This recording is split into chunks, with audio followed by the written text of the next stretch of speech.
Fugindo de Sodoma. Getting Out of Sodom. Por David Wilkerson. 22 de setembro, 1997. Ouvi uma vez um ministro declarar a uma congregação: o Velho Testamento não é relevante para os nossos dias. Não há mais nenhuma necessidade de estudá-lo. Como ele estava errado. Uma razão pela qual amo ler o Velho Testamento é porque ele explica o Novo Testamento em termos claros, simples. Suas histórias estão cheias de tipos e de sombras de verdades eternas, desenvolvidas nas vidas práticas de pessoas reais. Por exemplo, no Velho Testamento, Israel é um tipo do cristão, e o Egito representa o mundo. E a jornada de Israel através do deserto representa a nossa obra espiritual como cristãos. Também, a árvore que curou as águas em Mara é um tipo da cruz de Cristo. E a rocha que produziu água no deserto é um tipo de nosso Salvador, que foi atingido sobre a cruz. Na verdade, a Escritura torna claro que todas as batalhas físicas de Israel espelham nossas batalhas espirituais hoje. Estas coisas lhes sobrevieram como exemplos e foram escritas para a advertência nossa, de nós outros sobre quem os fins dos séculos têm chegado. 1 Coríntios 10, versículo 11. Até o tabernáculo e os seus móveis são exemplos de coisas celestiais, os quais ministram em figura e sombra das coisas celestes, assim como foi Moisés divinamente instruído, quando estava para construir o tabernáculo, pois diz ele: vê que faças todas as coisas de acordo com o modelo que te foi mostrado no monte. Hebreus 8, versículo 5. Todos estes exemplos do Velho Testamento servem para evitar que caiamos na incredulidade, como Israel fez. O autor de Hebreus escreve: esforcemo-nos, pois, por entrar naquele descanso, a fim de que ninguém caia, seguindo o mesmo exemplo de desobediência. Hebreus 4, versículo 11. Em outras palavras, estudem o Velho Testamento, e aprendam a partir do exemplo de Israel. Não cometam os mesmos erros que eles cometeram. Sempre que não entendo alguma verdade no Novo Testamento, volto ao Velho Testamento para encontrá-la ilustrada de alguma maneira. Por exemplo, digamos que eu queira aprender como derrubar algumas muralhas espirituais que o diabo possa ter construído em minha vida. Eu buscaria a história de Josué, para ver como as muralhas de Jericó foram derrubadas. A batalha física de Israel com aquelas muralhas me supre com um quadro e um padrão, para me ajudarem a compreender como eu posso derrubar todas as muralhas que me impedem de atingir a plenitude em Cristo. Igualmente, se eu quiser aprender como prevalecer pela oração, buscaria a história de Jacó, para ver como ele lutou com o anjo. Ou, se desejar aprender como proteger minha unção como ministro, leria a respeito de Sansão, para estudar como ele perdeu a sua. Desta maneira, a história de Sodoma nos supre com um poderoso exemplo do ódio que Deus tem pelo pecado. O apóstolo Pedro escreve: Deus, reduzindo a cinzas as cidades de Sodoma e Gomorra, ordenou-as à ruína completa, tendo-as posto como exemplo a quantos venham a viver impiamente, 2 Pedro 2, versículo 6. Pedro está dizendo: há um propósito no que Deus fez com Sodoma. Seus feitos em relação àquela cidade deveriam ser uma lição para cada sociedade. Consideremos a história de Sodoma, para que possamos descobrir a verdade da nova aliança que ela ilustra. O Novo Testamento inteiro trata de como tirá-lo de Sodoma, como tirar Sodoma de dentro de você, e como levá-lo para o monte, junto à presença do Senhor. Em Gênesis 19, lemos a história de Ló, sobrinho de Abraão. O apóstolo Pedro descreve Ló como sendo justo e reto. 2 Pedro 2, do versículo 7 ao 8. Contudo Ló vivia em um local onde nunca deveria ter estado, na depravada Sodoma. Ainda hoje, Sodoma é associada com tudo que é mau, violento, perverso e ímpio. Os pecados da cidade tornaram-se tão vis e repulsivos que o seu mau cheiro alcançou os céus. E finalmente Deus disse: chega! O pecado desta cidade elevou-se até os céus. Agora vou queimar Sodoma até as cinzas. Em hebraico o significado de Sodoma é queimada, abrasada. A maioria de nós considera Sodoma como um tipo de cidade corrompida dos dias atuais, tais como São Francisco, com seus homossexuais militantes, assumidos, ou como a cidade de Nova York com a sua cobiça e violência, ou como Nova Orleans, com seu satânico carnaval. Mas a verdade é que necessitamos apenas olhar a nossos próprios corações para encontrar Sodoma. Veja, todos nascemos com a natureza sodomita, um coração desesperadamente corrupto, cheio de todos os males. No íntimo engendrais iniquidades, e distribuis na terra a violência de vossas mãos. Salmo 58, versículo 2. No seu coração a perversidade, todo o tempo máquina o mal, anda semeando contendas. Provérbios 6, versículo 14. Coração que trama projetos iníquos, pés que se apressam a correr para o mal. Versículo 18. O próprio Jesus afirma que a natureza sodomita está em nós desde o nascimento, porque do coração procedem os maus pensamentos, mortes, adultérios e blasfemias. São estas coisas que contaminam o homem. Mateus 15, versículo 19 e 20. Apesar desta natureza, Deus chama Ló de justo. Porém, este possuía um profundo problema espiritual, ele estava preso a Sodoma por um cordão invisível. A vil cidade tinha domínio sobre seu coração. E Ló não conseguia libertar-se dele apesar da contínua decadência de sua alma, porque este justo, habitando entre eles, afligia todos os dias a sua alma justa, pelo que via e ouvia sobre as suas obras injustas, 2 Pedro 2, versículo 8. Ló não precisava ter permanecido em Sodoma. As Escrituras dizem: bem-aventurado o homem que não anda no conselho dos ímpios, não se detém no caminho dos pecadores, nem se assenta na roda dos escarnecedores. Salmo 1, versículo 1. Ló deveria ter resolvido assim: olha, eu tenho de sair daqui.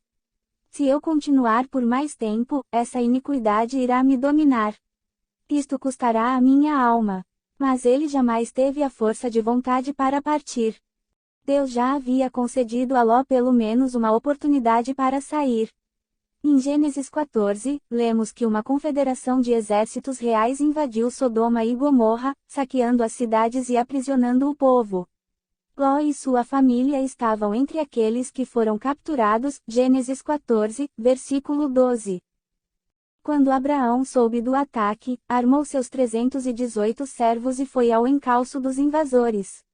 E, através do divino poder que opera milagres, ele venceu aqueles reis inimigos e recuperou tudo. Trouxe de novo todos os bens, e também a Ló, seu sobrinho, os bens dele, e ainda as mulheres, e o povo. Versículo 16. Ló havia recebido o livramento sobrenatural de Sodoma. Mas em vez de deixar a corrupta cidade, ele voltou direto para lá. Meu finado amigo Leonard Ravenhill, grande profeta de Deus, escreveu um livro chamado Sodoma não possuía a Bíblia. Realmente, Sodoma não dispunha das Escrituras, mas aquela cidade possuía um dos mais poderosos sermões já pregados à humanidade. O sermão era Abraão, um homem piedoso que representava a justiça. O povo de Sodoma via Abraão adorar, dar o dízimo e andar humildemente diante do Senhor. E quando ele recusou aceitar recompensa por haver salvo a cidade deles, isso representou uma repreensão amorosa ao seu corrupto estilo de vida. Abraão não aceitou nem mesmo uma correia de sandália de Sodoma, versículo 23. O exemplo deste homem bom deveria ter trazido tremores a Ló, mas não trouxe. Ló ainda recusou-se a sair de Sodoma. Frequentemente tenho pensado, pergunta, por que Ló não se foi? A Bíblia diz que ele amava a Deus. Certamente deveria se preocupar com sua própria alma. Creio que Deus está nos mostrando algo nesta passagem. Ou seja, nenhuma pessoa, nem mesmo um pregador santo como Abraão, pode nos livrar do pecado no coração. Ninguém pode tirar-nos de Sodoma, porque a carne humana não tem poder em si própria para nos suprir plena e completa libertação. Vejo Ló como um tipo de crente do Velho Testamento. Ló representa uma espécie de cristão combativo de hoje. Este crente recebeu pela fé a justiça atribuída a Cristo. Contudo, sua alma é atormentada pelo pecado que ele vê na sociedade e em seu próprio coração. Ele sabe que ama a Deus. Mas algo permanece em sua alma, talvez um hábito pervertido ou persistentes maus pensamentos. A lei de Deus diz a ele: desembarace-se de todo o peso e do pecado que assedia. O salário do pecado é a morte.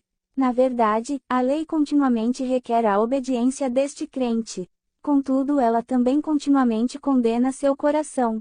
Cada vez que ele falha, ela grita: culpado. Esse cristão sabe que é impotente para sair de seu pecado. Tem prometido a Deus vez após vez que será melhor na próxima.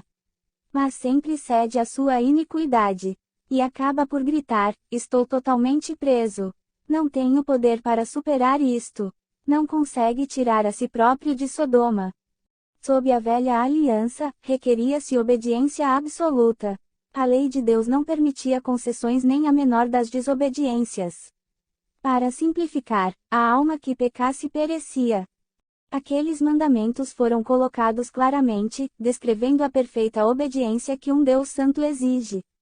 Porém, a lei não criou provisão na carne para tal obediência. E o homem viu-se completamente incapacitado para cumprir as exigências da lei. Paulo denominou a lei, um jugo que nem nossos pais puderam suportar, nem nós, Atos 15, versículo 10. Porém, Paulo também descreve a lei como aio para nos conduzir a Cristo, a fim de que fôssemos justificados pela fé, Gálatas 3, versículo 24. A lei expõe nossos corações, ensinando-nos que somos desprovidos de força de vontade, somos frágeis como bebês, necessitados de um Salvador. A esta altura você pode estar imaginando, por que iria Deus exigir obediência perfeita de nossa parte, e contudo não suprir-nos com poder para que obedecêssemos? A Bíblia deixa claro, Deus teria de nos trazer até um ponto onde convencêssemos-nos de que não tínhamos poder para escapar de nosso pecado. Levou 400 anos de aflição para que Israel aprendesse que não poderia prover seu próprio livramento. Eles não conseguiam com sua própria força livrar-se de sua escravidão. Necessitavam ter um libertador, um Deus que os alcançasse e tirasse de sua escravidão. E levou séculos, até o tempo de Zacarias, para que Israel reconhecesse a necessidade que tinha de um Redentor. Finalmente convenceram-se de que precisavam de um Salvador que dissesse: e eu, diz o Senhor, serei para ela, Jerusalém, um muro de fogo em redor, e eu mesmo serei, no meio dela, a sua glória. Zacarias 2, versículo 5. O próprio Deus seria o fogo em torno deles, e seria a glória dentro deles. Contudo, muitos cristãos de hoje ainda não aprenderam esta lição. Estão vivendo sob a lei, lutando em suas carnes, fazendo promessas para Deus, tentando livrar-se de seus pecados. Eles despertam toda manhã dizendo: hoje é o dia, Senhor. Vou achar a energia e a força de vontade para quebrar estas cadeias. Com um pouco mais de esforço, ficarei livre. Não, isso nunca acontecerá. Apenas irá acabar em mais culpa. A lei tem o significado de levar você para a cruz, tomar conhecimento de sua debilidade, de sua necessidade de um Redentor. Talvez você esteja repousando confortavelmente pensando: esta mensagem não aplica-se a mim. Não estou envolvido em fornicação ou adultério, não bebo e não fumo. Louvado seja o Senhor, não há nada de Sodoma dentro de mim. Você não poderia estar mais enganado. Tiago escreve: cada um é tentado pela sua própria cobiça, quando esta o atrai e seduz. Tiago 1, versículo 14. Somos todos seduzidos por nossas cobiças, cada um de nós, sem exceções. A seguir Tiago acrescenta: a cobiça, depois de haver concebido, dá à luz o pecado. Versículo 15. Ele está falando aqui do processo do nascimento. No coração de cada um de nós há um útero de cobiças, e cada pecado que cometemos é nascido deste útero. Assim como não há dois bebês iguais, não há dois pecados iguais. Cada pessoa produz seus particulares tipos de pecado. E, com o passar dos anos, muitos cristãos ficam cada vez mais à vontade com seu pecado secreto. Assim como Ló, tornam-se cegos para ele e começam a não levá-lo a sério. Penso em muitos exemplos deste tipo dentro do corpo de Cristo. Nós fechamos os olhos ao pecado de buscar elogios da parte dos outros. Fechamos os olhos ao pecado de cobiçar posições. Fechamos os olhos ao pecado do orgulho por nossas raízes espirituais, por nosso conhecimento bíblico, por nossa vida de oração consistente. Podemos nos ver humildes, bons, ensináveis, mas não somos. Deus não considera insignificante nenhum de nossos pecados. Aprendi isto a duras penas. Hoje, ao olhar para quase 50 anos de ministério, eu me encolho ao lembrar daquelas vezes em que fui enganado pelo pecado do orgulho. Lembro-me ter sido o orador anunciado com mais destaque em determinada conferência de ministros.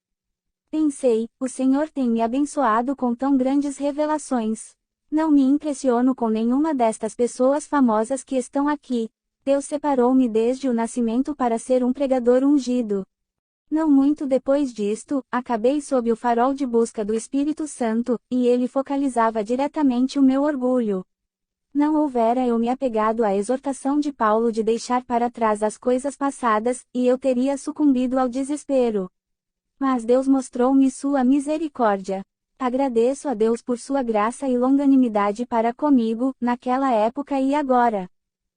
Hoje, o brado do meu coração é: Senhor, sei que não sou o ministro humilde, despretensioso que sempre achei que fosse. Tenho sido convencido, autossuficiente, impetuoso. Agora reconheço que qualquer unção que eu tenha é devida à tua amorosa bondade. Minhas cobiças podem não ser as suas cobiças. Mas acredito que há 3 coisas que todos devemos fazer, se devemos ser libertos de Sodoma. 1. Devemos aceitar a palavra de Deus. De que ele fala sério quanto a incinerar em nós tudo que for de Sodoma. Disse mais o Senhor: o clamor de Sodoma e Gomorra tem se multiplicado, e o seu pecado se tem agravado muito. Gênesis 18, versículo 20. Todos gostamos muito de ouvir a respeito da misericórdia, da graça e da longanimidade de Deus. Mas não queremos enfrentar o fato de que um dia próximo ele se voltará contra tudo que for de Sodoma. Deus revelou a sua natureza a Moisés desta maneira, e, passando o Senhor por diante dele, clamou: Senhor, Senhor Deus compassivo, clemente e longânimo e grande em misericórdia e fidelidade, que guarda a misericórdia em 1000 gerações, que perdoa a iniquidade, a transgressão e o pecado. Êxodo 34, do versículo 6 ao 7. Porém, exatamente na frase seguinte, Deus acrescentou: ainda que Deus não inocenta o culpado. Versículo 7. O Senhor estava dizendo: não fecharei meus olhos ao pecado. Sim, sou misericordioso e longânimo. Mas chegará a hora quando a minha paciência com o seu pecado vai acabar. E aí então Sodoma será queimada. Ló recebeu este aviso. 2 anjos foram até ele dizendo: fuja depressa, Ló, antes que você seja consumido com iniquidade. Levanta-te, toma tua mulher e tuas 2 filhas. Para que não pereças no castigo da cidade. Gênesis 19, versículo 15. Sabemos que Ló não levou a sério este aviso. Em verdade, ele dormiu tão profundamente que na manhã seguinte os anjos precisaram acordá-lo. Os genros de Ló devem ter pensado: se acreditasse realmente no aviso, ele estaria saindo para fora daqui agora mesmo. Mas, se ele não acredita nisto, por que então devemos nós acreditar? Esta deveria ser uma lição para todos nós. Nós podemos testemunhar sobre a volta de Cristo o quanto quisermos. Mas se não vivemos como se Cristo esteja prestes a voltar, ninguém nos ouvirá. Bem, eu creio no que se chama ultimatos divinos. Acontece quando o Espírito Santo sabe que o seu pecado está à beira de levá-lo à ruína. Contudo, antes que a sua cobiça secreta se exploda em uma chama flamejante, o Senhor chega até você e diz: sou o Deus da graça, e desejo libertá-lo disto. Então, deixe o seu pecado. Obedeça a minha palavra. Estes ultimatos são encontrados em toda a Bíblia. Por exemplo, Atos nos conta que Ananias e Safira foram prevenidos para não entristecerem o Espírito Santo mentindo a ele. E quando fizeram isto, caíram fulminados, veja Atos 5. Igualmente, Paulo nos previne para não entristecer o Espírito, e não entristeçais o Espírito de Deus, no qual fostes selados para o dia da redenção, Efésios 4, versículo 30.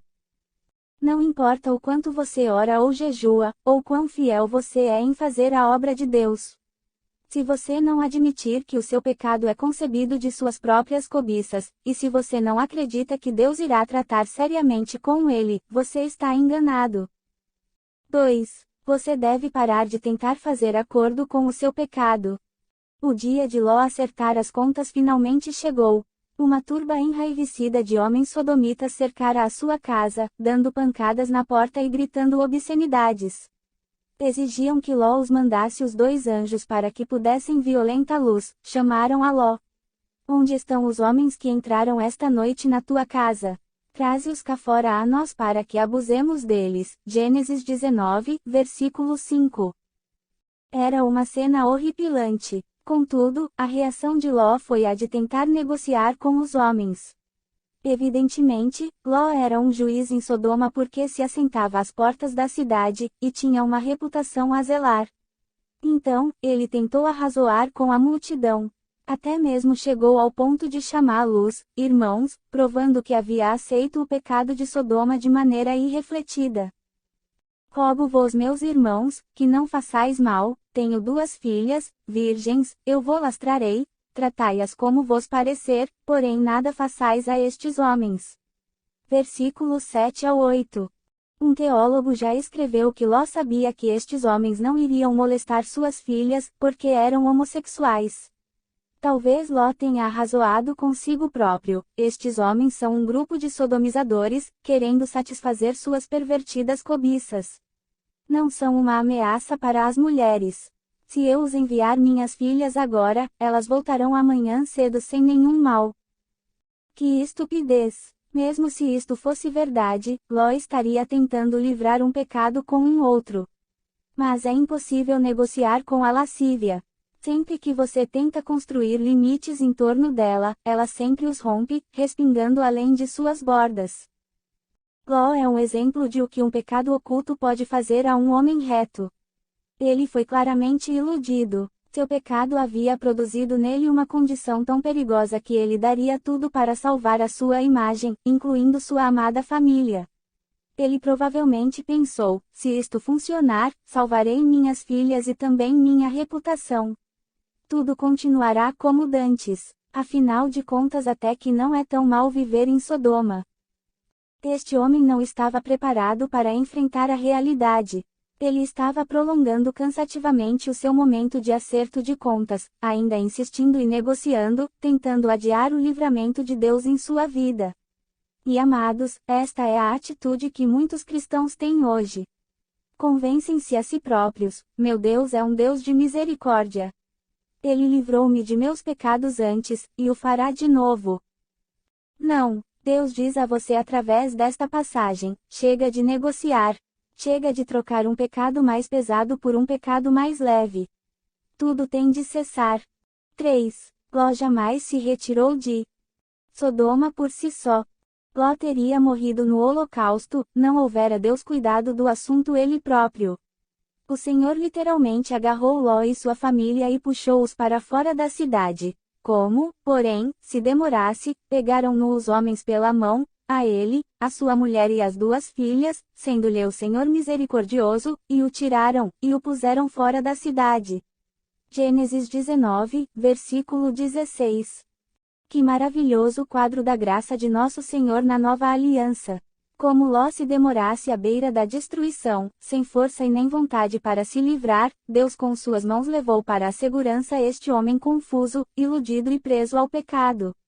Ele estava dizendo a Ló, em essência: eu lhe amo, e não vou deixar você morrer neste holocausto. Você é um homem justo, Ló, e eu lhe avisei. Agora, venha. Porque Cristo, quando nós ainda éramos fracos, morreu a seu tempo pelos ímpios. Romanos 5, versículo 6. O sentido literal de fracos aqui é sem capacidade ou vontade. Deus diz que Ele deseja agir por nós, porque não temos nada para oferecer.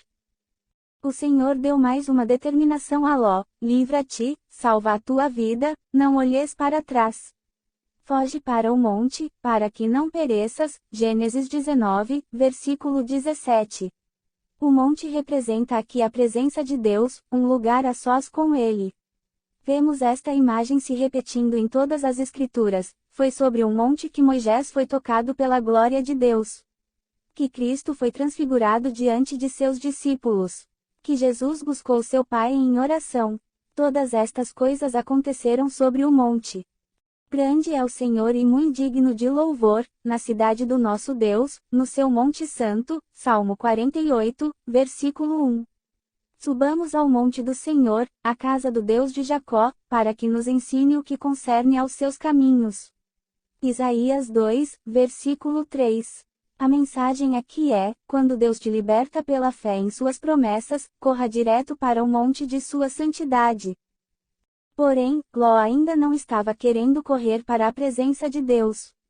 Ele disse: não posso escapar no monte, pois receio que o mal me apanhe, e eu morra. Gênesis 19, versículo 19. Em vez disso pediu a Deus para pegar um desvio para Zoar. Deus o permitiu, e Ló eventualmente acabou ficando sobre o monte. Mas assim que chegou lá, algo pior do que Sodoma sucedeu. Ló ficou bêbado e foi seduzido por suas duas filhas, que geraram filhos dos atos incestuosos. Que quadro trágico! E tudo aconteceu porque Ló, apesar de libertado, não se dirigiu para a plenitude em Deus. Este é o tipo contido no Velho Testamento. Mas agora vou mostrar-lhe a verdade do Novo Testamento. Creio que a passagem seguinte revela como Deus nos livra de Sodoma. Visto como, pelo seu divino poder, nos têm sido doadas todas as coisas que conduzem à vida e à piedade, pelo conhecimento completo daquele que nos chamou para a sua própria glória e virtude, pelas quais nos têm sido doadas as suas preciosas e muito grandes promessas, para que por elas vos torneis coparticipantes da natureza divina, livrando-vos da corrupção das paixões que há no mundo, 2 Pedro 1, versículo 3 ao 4.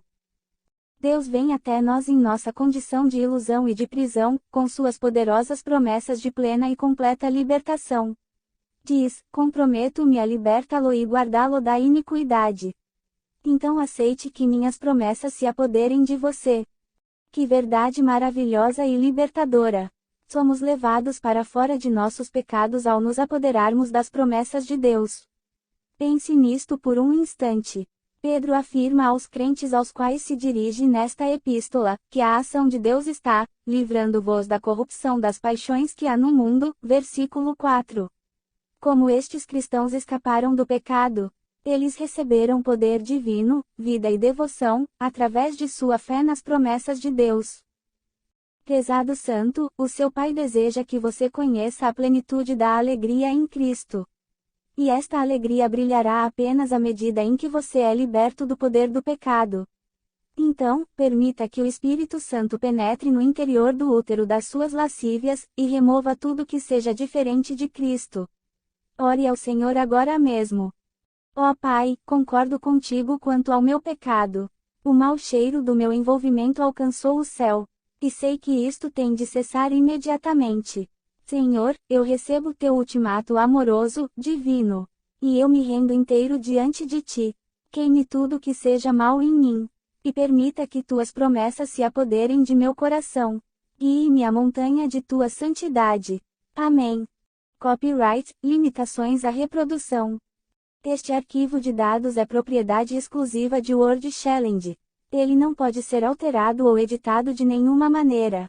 Ele pode ser reproduzido apenas na sua totalidade para circular como freeware, sem custos. Todas as reproduções dos dados deste arquivo devem conter o registro